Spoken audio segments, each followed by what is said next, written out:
부동산의 스토리를 더하다. 재밌는 부동산 세 번째 이야기.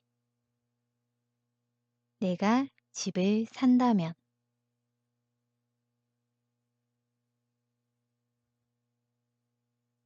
집.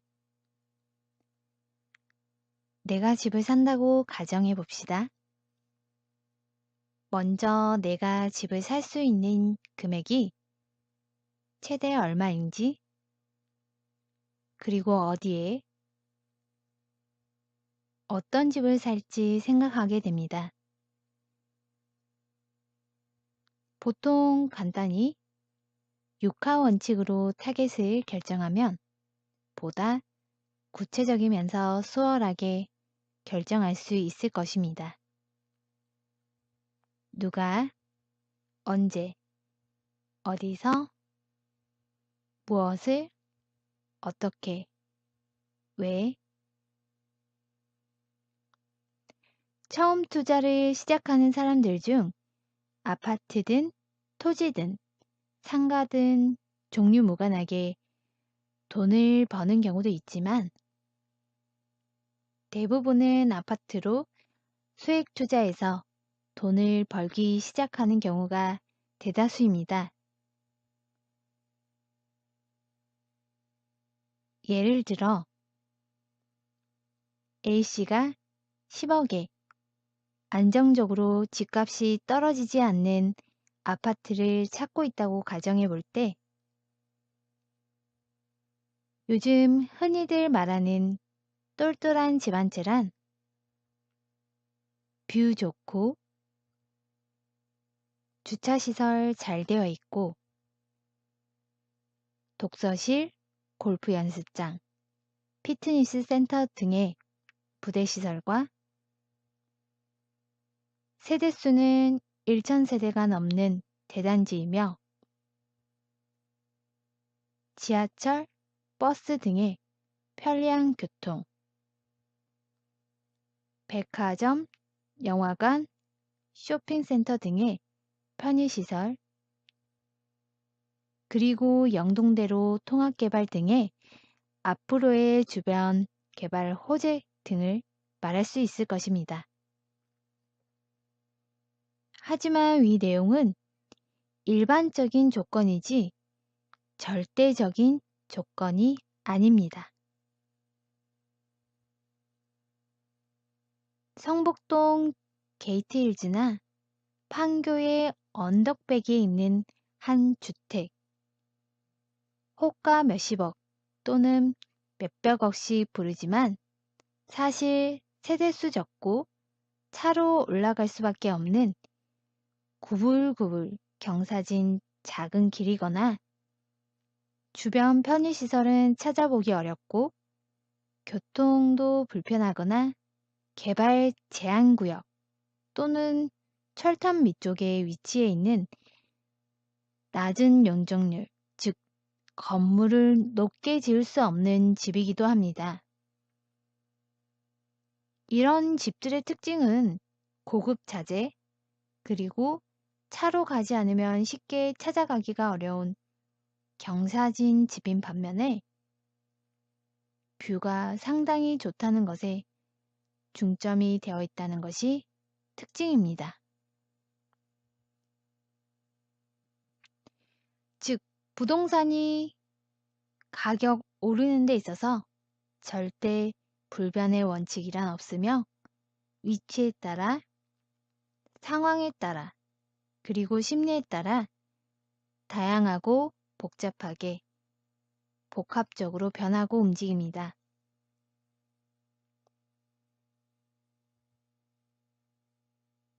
세대수 많은 집은 오히려 공실 위험과 다수 매물이 나올 시에는 집값이 떨어질 수도 있고,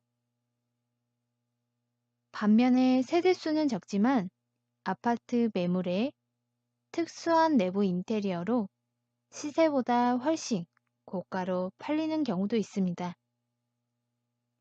일단 내게 얼마가 있는지, 얼마까지 돈을 모을 수 있는지에 따라 갭 투자, 즉 전세 안고 살지, 월세 안고 살지, 아니면 상황에 따라 내가 직접 거주를 할지 등을 결정할 수가 있습니다.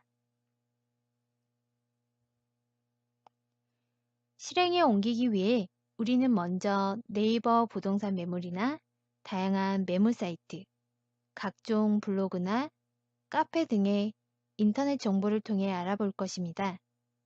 그리고 부동산에 전화나 문자로 매물이 아직 거래가 가능한지 문의하거나 아니면 직접 주변 부동산 사무실을 방문해서 알아보게 됩니다.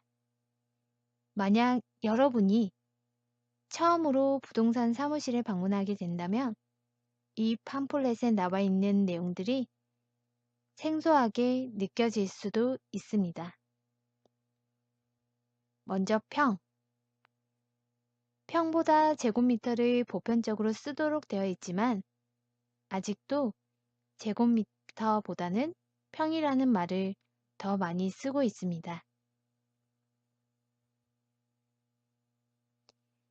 3.3058 제곱미터, 한 평당 3.3058 제곱미터인데요. 대략적으로 생각하면 싱글 침대 하나 사이즈라고 할 수 있습니다. 타입, 같은 단일 평수라도 집의 구조가 다르거나 같은 구조라도 평수에 따라 약간씩만 차이가 있어도 타입은 이렇게 분리가 됩니다.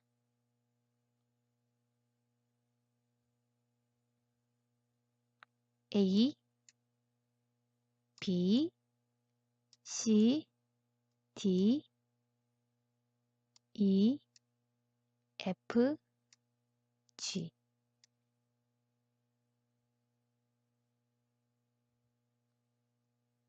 그리고 계약 면적, 공용 면적. 면적은 면적인데 다양한 면적들이 있죠. 먼저 이 전용 면적은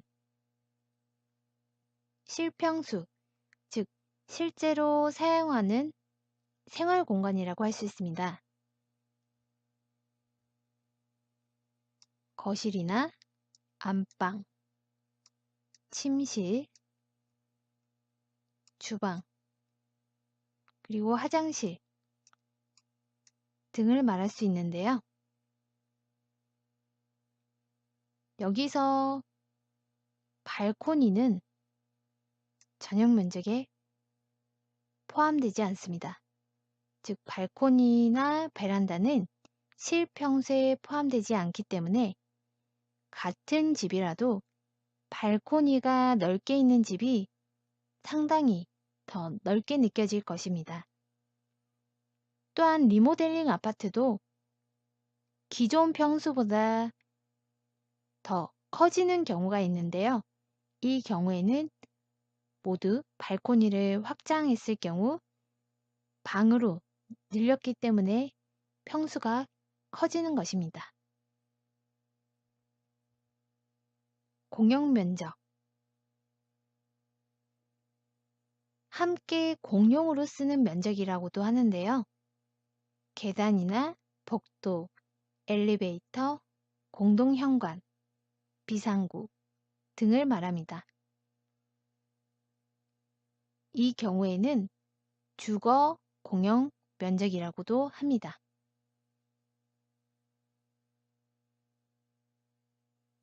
그리고 추가적으로 기타 공용 면적이 있는데 이 경우는 주차장, 경비실, 관리사무소, 단지 내 커뮤니티 시설 등 부대 시설을 기타 공용 면적이라고 합니다. 이 공급 면적은 기존의 전용 면적과 주거 공용 면적을 합친 면적입니다.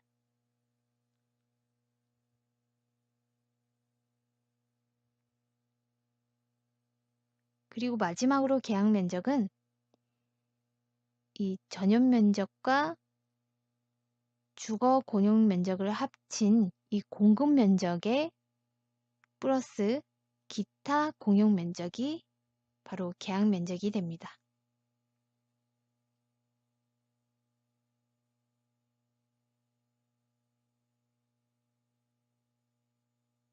여기서 부동산에서 주로 브리핑하는 면적은 공급 면적, 그리고 분양 면적입니다. 이 부분을 기본적으로 알게 되면 팜플렛을 볼 때 집에 대한 해석이 빨라집니다. 그리고 우리가 실제 생활할 때 중요한 룸과 욕실은 몇 개인지, 거실을 중심으로 어디 방향인지, 룸의 위치, 그리고 주방의 구조는 어떤지 살펴보는 것인데요. 이 집의 구조를 보다 구체적으로 살펴보면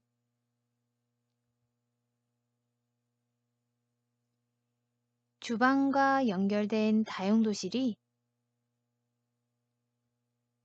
이렇게 환기가 되는 창이 있는 집,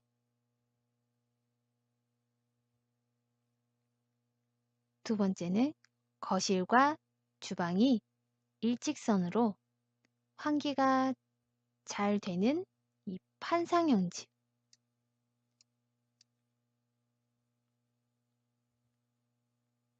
거실, 룸 3개가 같은 방향에 있는 이 뽀베이 구조인 집,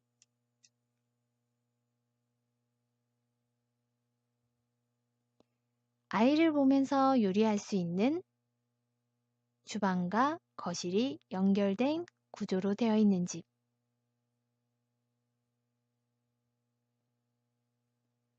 룸 2개, 거실 1개가 역시나 같은 방향에 있는 3베이인 집, 메인룸과 작은 방 2개가 서로 분리되어 있는 복도식 집, 디귿자 구조의 효율적인 동선을 고려한 주방, 그리고 그 밖에 일직선 창은 아니더라도 신혼부부가 선호하는 세련된 구조의 타워형인 집, 그리고 자신의 생활 라이프 스타일에 따라 선호하는 구조를 다양하게 만들 수 있는 집도 있습니다. 그렇다면 여러분은 어떤 스타일의 집을 선호하나요? 다음 화에서는 부동산에 손님이 방문했을 때의 스토리에 대해 알아보도록 하겠습니다. 3화 끝.